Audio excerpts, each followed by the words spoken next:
Nos anos 1950, em pleno auge da Guerra Fria, o medo de uma guerra nuclear estava presente em todo o mundo. As grandes potências desenvolviam armas cada vez mais destrutivas, e a possibilidade de um conflito global parecia cada vez mais real. No entanto, em Las Vegas, milhares de pessoas se reuniam em hotéis e terraços para observar detonações nucleares ao longe, como se fosse um espetáculo.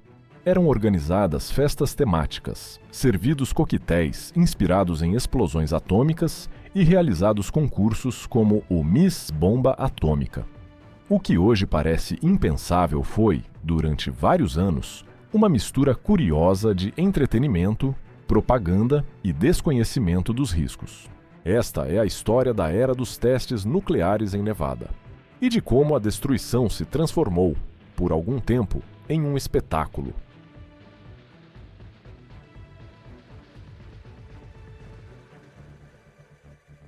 Após o fim da Segunda Guerra Mundial, o mundo ficou dividido em dois grandes blocos ideologicamente rivais. De um lado, os Estados Unidos e seus aliados, do outro, a União Soviética. Essa rivalidade deu origem a um período de tensão constante, conhecido como Guerra Fria. Nesse novo cenário, o poder já não era medido apenas em termos militares tradicionais, mas também pela capacidade tecnológica e, principalmente, pelo arsenal nuclear. Após o impacto dos bombardeios de Hiroshima e Nagasaki, ficou claro que essas armas mudariam completamente as regras do equilíbrio internacional. As duas potências iniciaram então uma corrida armamentista sem precedentes. Não se tratava apenas de possuir armas nucleares, mas de ter mais poderosas e mais avançadas do que o rival. Foram desenvolvidas bombas de hidrogênio, sistemas de lançamento cada vez mais sofisticados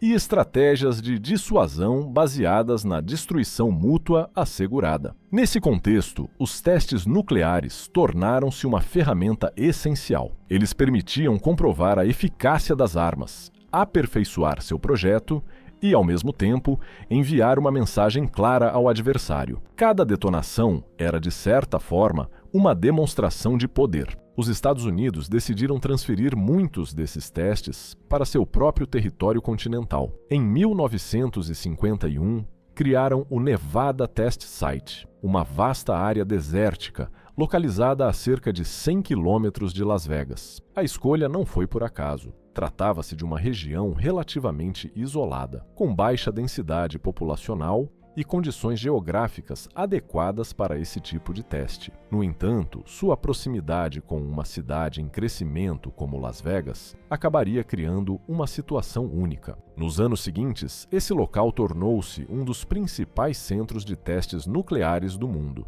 Ali foram realizadas dezenas de detonações, muitas delas atmosféricas, visíveis a grandes distâncias. O que tornava esse caso único era o fato de que muitos desses testes podiam ser vistos perfeitamente de Las Vegas, algo sem precedentes em outras partes do mundo. As detonações geralmente eram programadas para o amanhecer por razões técnicas e meteorológicas. Nesse horário, as condições atmosféricas eram mais estáveis e permitiam controlar melhor a dispersão de materiais no ar. Mas esse detalhe técnico teve uma consequência inesperada. Transformou cada teste em um verdadeiro espetáculo visual. Em questão de segundos, o céu do deserto era iluminado por um intenso clarão, seguido por uma onda de choque visível ao longe, e pouco depois, pela inconfundível nuvem em forma de cogumelo elevando-se lentamente sobre o horizonte. Longe de causar preocupação entre a população local ou os visitantes, essas imagens começaram a despertar curiosidade. Para muitos, era a única oportunidade de testemunhar algo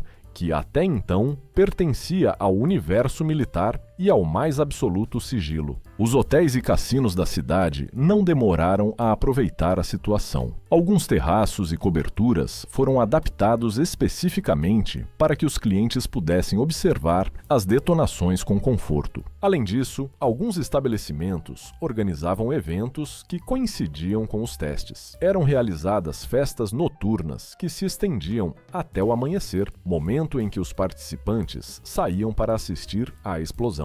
Chegaram até mesmo a ser publicados calendários com as datas aproximadas dos testes, permitindo que os turistas planejassem suas viagens para coincidir com uma detonação. Dessa forma, o que originalmente era uma operação militar transformou-se, por um breve período, em uma experiência quase turística.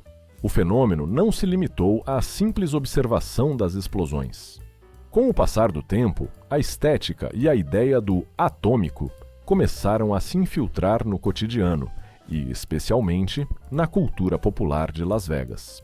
Em bares e cassinos surgiram os chamados coquetéis atômicos, bebidas que se destacavam não apenas pelo nome, mas também pela apresentação. Cores vibrantes, taças decoradas e referências visuais ao brilho ou à energia buscavam evocar, de forma simbólica, o espetáculo das detonações. Mas talvez o exemplo mais marcante dessa tendência tenha sido o concurso Miss Bomba Atômica. Nesses concursos, modelos posavam de maiô com elementos decorativos inspirados no formato da nuvem nuclear. Algumas dessas imagens mostravam, inclusive, silhuetas ou estruturas que imitavam diretamente o cogumelo atômico, transformando-o em um ícone visual facilmente reconhecível. Esse fenômeno também se encaixa em uma tendência mais ampla da época, conhecida como a Era Atômica, na qual a energia nuclear era percebida não apenas como uma arma, mas também como um símbolo de progresso, futuro e avanço tecnológico. No entanto, essa integração à cultura popular acontecia, em muitos casos, sem uma compreensão real de suas implicações. Enquanto a imagem do cogumelo nuclear se transformava em um elemento decorativo ou publicitário, suas consequências reais ficavam em segundo plano. Essas imagens e eventos refletem até que ponto a sociedade da época foi capaz de transformar um elemento profundamente associado ao perigo em uma forma de entretenimento e consumo cultural. Parte dessa normalização foi impulsionada pela própria estratégia de comunicação do governo. Os Estados Unidos buscavam transmitir uma imagem de controle sobre a energia nuclear. Os testes não tinham apenas um objetivo militar, mas também simbólico. Exibir detonações de forma visível e relativamente próxima de uma cidade importante contribuía para projetar uma imagem de segurança e domínio tecnológico. Ao mesmo tempo, as informações sobre os efeitos da radiação eram limitadas ou não eram comunicadas de forma clara ao público. Muitos cidadãos não tinham plena consciência dos riscos associados à exposição, especialmente nas áreas próximas às zonas de testes. Com o passar do tempo, começaram a surgir evidências cada vez mais preocupantes sobre os efeitos da radiação. O que inicialmente havia sido apresentado como algo controlado e seguro começou a revelar um lado muito mais complexo e perigoso. As partículas liberadas durante as explosões, conhecidas como fallout radioativo, podiam subir a grandes altitudes e se deslocar por centenas de quilômetros, levadas pelo vento. Isso fazia com que a radiação não se limitasse à área imediata da detonação, mas atingisse também regiões habitadas, plantações e fontes de água. Nas comunidades próximas ao local dos testes, especialmente no estado de Nevada, mas também em partes de Utah e Arizona, começaram a ser registrados, ao longo dos anos, diversos problemas de saúde. Entre eles, um aumento incomum de certos tipos de doenças graves, alterações no gado e até casos de malformações. As pessoas que viviam nessas áreas passaram a ser conhecidas como downwinders, ou seja, aqueles que estavam na direção para onde o vento levava a radiação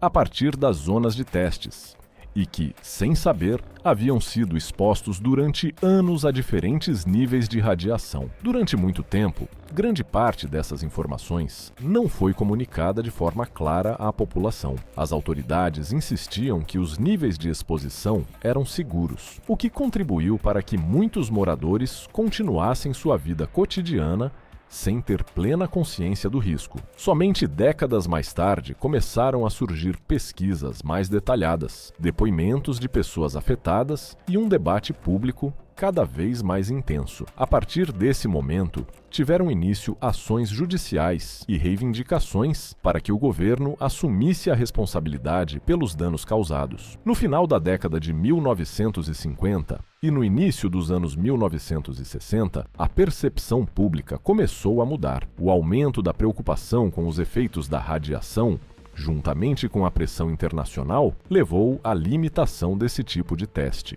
Em 1963, com a assinatura do Tratado de Proibição Parcial de Testes Nucleares, muitas detonações passaram a ser realizadas no subsolo, reduzindo sua visibilidade. Com isso, também desapareceu o fenômeno do turismo atômico, tal como havia sido conhecido. Las Vegas continuou sendo um importante destino turístico, mas as explosões nucleares deixaram de fazer parte de seu principal atrativo.